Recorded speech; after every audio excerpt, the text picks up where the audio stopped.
విశ్వవిఖ్యాత నట సార్వభౌమ తెలుగు చలనచిత్ర రంగాన్ని 40 ఏళ్ల పాటు శాసించిన మహనీయుడు, కారణ జన్ముడు, యుగపురుషుడు, చరిత్రకారుడు. పార్టీ పెట్టిన 9 నెలల్లోనే అధికార పీఠాన్ని అధిష్ఠించిన గొప్ప వ్యక్తి. తెలుగు జాతి ఖ్యాతిని ప్రపంచ దేశాలకు చాటి చెప్పిన అన్న. సమాజమే దేవాలయం, ప్రజలే దేవుళ్ళని నినదించిన మహాపురుషుడు, యుగపురుషుడు అన్న డాక్టర్ పద్మశ్రీ ఎన్టీఆర్. ఎన్టీఆర్ అంటే ఒక వ్యక్తి కాదు, ఒక శక్తి. ఒక శక్తి కాదు, ఒక వ్యవస్థ. అటువంటి మహనీయుని యొక్క పేరు ప్రతిష్టలు చరిత్ర భూమ్యాకాశాలు ఉన్నంతకాలం నిలిచిపోతాయి.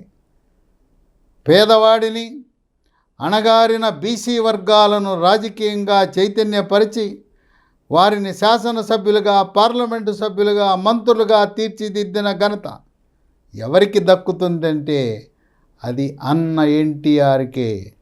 అటువంటి మహనీయుడి పేరిట మన ముఖ్యమంత్రి నారా చంద్రబాబు నాయుడు ప్రపంచ దేశాలు కేవలం తెలుగువారే కాకుండా అందరూ గర్వించే విధంగా అమరావతిలో ఎన్టీఆర్ స్మృతివనాన్ని నిర్మాణం చేపట్టబోతున్నారు. 2016లోనే దానికి కావలసిన ప్రతిపాదనలు చేశారు, స్థలాన్ని ఎంపిక చేశారు. ఆనాడు ఎల్ఎన్టీ కంపెనీకి ఈ యొక్క బాధ్యతలను కూడా అప్పచెప్పారు. జగన్మోహన్ రెడ్డి అధికారంలోకి రావటం వల్ల ఆ ప్రాజెక్టు అంతటితో ఆయన బ్రేక్ వేయటం జరిగింది. మళ్ళీ ఏదైతే సంకల్పించారో ఆనాడు, ఈ రోజున ఎన్టీఆర్ స్మృతివనము 250 ఎకరాల ప్రాంగణం. దాంట్లో ఎన్టీఆర్ విగ్రహం అనేది మనం ఎన్నడూ చూడని విధంగా అక్కడ సృష్టించబడతా ఉంది. అన్న ఎన్టీఆర్ విగ్రహం ఎత్తెంతో తెలుసా? 195 అడుగులు. భారతదేశంలో దీనికంటే ఎత్తైన విగ్రహం ఒకే ఒక చోట ఉన్నది, గుజరాత్లో ఉంది. అది సర్దార్ వల్లభాయ్ పటేల్ యొక్క విగ్రహం. దాని ఎత్తెంతో తెలుసా? 595 అడుగులు. ఆ సర్దార్ వల్లభాయ్ పటేల్ విగ్రహాన్ని అధ్యయనం చేయడానికి మున్సిపల్ మంత్రి నారాయణ తన అధికారులైన సిఆర్డి అధికారులు, టౌన్ ప్లానింగ్ అధికారులు, అమరావతి డెవలప్మెంట్ కార్పొరేషన్ అధికారులు, ఇంజనీర్లు అందరూ వెళ్ళి అధ్యయనం చేసి వచ్చారు. అక్కడ దాన్ని ఏ విధంగా తీర్చిదిద్దారో అదే నమూనాలో ఎన్టీఆర్ కూడా ఘన నివాళులర్పించడానికి 500 కోట్ల బడ్జెట్తో ఈ యొక్క ప్రాంగణాన్ని కేవలం ఎన్టీఆర్కి నివాళులు అర్పించడమే కాక అదొక పర్యాటక కేంద్రం. రాష్ట్ర పర్యాటక కేంద్రమే కాదు, జాతీయ పర్యాటక కేంద్రమే కాదు, అంతర్జాతీయ పర్యాటక కేంద్రంగా వివిధ దేశాల నుంచి పర్యాటకులు వచ్చి అక్కడ సందర్శించే విధంగా ఏర్పాట్లు జరగబోతున్నాయి. విగ్రహం పెట్టడానికి కింద సుమారు 100 అడుగులతో ఒక బేస్మెంట్ తయారు చేయబోతున్నారు. 100 అడుగుల భవనాన్ని నిర్మిస్తున్నారు.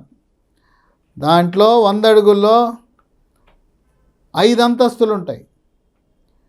ఈ 5 అంతస్తులు కూడా 1,00,000 అడుగుల నిర్మాణం జరుగుతుంది.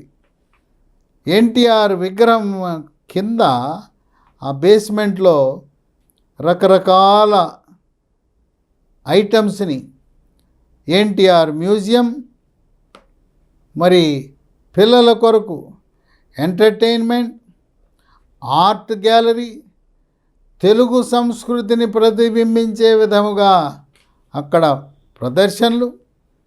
ఇది నీరు కొండ. ఈ కొండ ఎక్కడుందంటే ఒక సరస్సు మధ్యలో ఉంది. ఈ కొండపై ఎన్టీఆర్ ఎదురుగుండా కనపడేదేంటి? నూతనంగా నిర్మాణం కాబోయే 5 టవర్లు, పరిపాలనా టవర్లు, సెక్రటేరియట్ టవర్లు, శాసనసభ. అంటే ఆయన ఈ విగ్రహం ఎలా ఉంటుందో తెలుసా? ఆయన ఎడమ చేయి చూపిస్తూ నడుముపై చెయ్యి వేసుకుని ఆయన చూస్తున్నాను మీ పరిపాలన అనే విధంగా అమరావతి పరిపాలనా రాజధానిని చూస్తూ ఆ విగ్రహాన్ని ఏర్పాటు చేయటం విశేషం. ఆ ప్రాంతంలో పాలవాగుంది, కొండవాగుంది. ఆ కొండే వాగులలో పిల్లలు ఆహ్లాదకరంగా, పర్యాటకులు ఆహ్లాదకరంగా బోట్లలో సంచరించడానికి కావలసిన ఏర్పాట్లు జరుగుతున్నాయి. ఇంకా విశేషాలు ఏంటంటే అక్కడ మినీ ట్రైన్లో పిల్లలే కాదు పెద్దవాళ్ళు కూడా ఎక్కి ఆనందంగా తిరగచ్చు. అలాగే రోప్వేలు అక్కడ ఏర్పాట్లు జరుగుతూ ఉన్నాయి. ఇక దీనికి ఇంత పెద్ద ఎత్తైన విగ్రహం ఏర్పాటు చేయాలంటే కేంద్ర ప్రభుత్వం అనుమతి అది ఇప్పటికే ఇచ్చేశారు.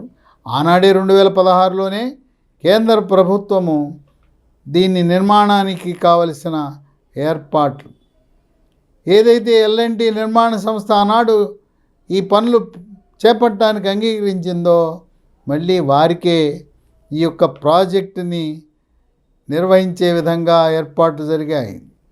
అక్కడ విశేషం ఏంటంటే కొన్ని ప్రాంతాలలో పర్యాటకులు ఆనందంగా కొండపైకి ఎక్కడానికి ఎస్కలేటర్లు కూడా ఏర్పాటు ఉన్నది. రకరకాల రంగురంగుల పువ్వులతో పార్కులు, మల్టీప్లెక్స్లు, ఫుడ్ కోర్టులు. ఒకటేంటి, ఆ సరస్సులో బోట్ల మధ్య తిరుగుతూ ఉంటే సరస్సులో కలువ పువ్వులు, తామర పువ్వులు అవన్నీ ఆహ్లాదకరంగా ఒక మరువలేని అనుభూతిగా పర్యాటకులకు నిలవబోతూ ఉంది. ఎవరు అమరావతి వచ్చినా ఎక్కడ ఎన్టీఆర్ స్మృతివనం అడిగి వెళ్ళి చూసే విధంగా ఈ ఏర్పాట్లు జరుగుతూ ఉన్నాయి. దీన్ని మున్సిపల్ మంత్రి నారాయణ ప్రతిష్టాత్మకంగా తీసుకుని ఎప్పటికప్పుడు చంద్రబాబు నాయుడు యొక్క సూచనలను వారితో చర్చిస్తూ తన యొక్క సిబ్బందితో కలిసి మెలిసి దీన్ని ఒక నభూతో నభవిష్యత్ అనే విధంగా ఒక చారిత్రాత్మకమైన ఎన్టీఆర్ స్మృతివనాన్ని నిర్మించి తెలుగు జాతికి ఆయన ఒక ప్రతీకగా మిగిలే విధంగా 1984లో ఆనాడు కాంగ్రెస్ పార్టీని ధైర్యంగా ఎదుర్కొని ప్రతిపక్షాలన్నిటినీ ఏకం చేసి మొట్టమొదటిసారిగా ఈ కాంగ్రెస్ పార్టీకి ఆయన వాళ్ళు ఏంటి అని చెప్పి వాళ్ళను సమూలముగా అధికారంలోంచి పక్కకు తప్పించిన మహనీయుడు అన్న ఎన్టీ రామారావు. ఆయన ఈ రోజున అనేక మంది పేద ప్రజల యొక్క గుండెలలో శాశ్వత స్థానాన్ని పొందారు. ఈనాడు శాశ్వత గృహ నిర్మాణ పథకం ఏదైతే ఉందో ఆనాడు ఆయన ఎన్టీఆర్ యొక్క రూపకల్పనే.